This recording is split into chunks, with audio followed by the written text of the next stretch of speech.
વિચાર કહે કબીર કરસા કંડોઈના જરાય પામે ગાય પણ ગમ ના આવે તો વાણીનો એટલે વાણી સમજવી જરૂર છે એમ જ્યાં સુધી વાણી નહીં સમજાય ત્યાં સુધી પાણી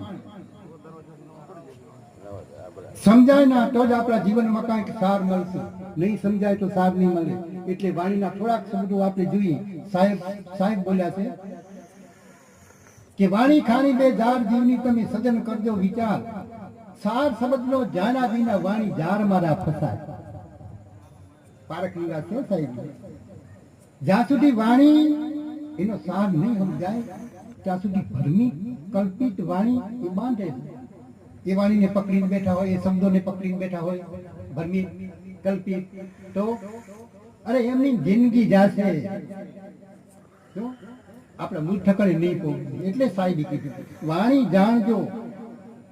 કારણ કે સાહેબે હમણાં ભજન ગાયું ને કે આ સુતેલા આત્માને આ હંસને કોણ જગાડે જગાડી દો કોણ કયા શબ્દો એ કઈ વાણી જગાડે છે આ સાહેબે કીધું કે 4 પ્રકારની વાણી છે જોજો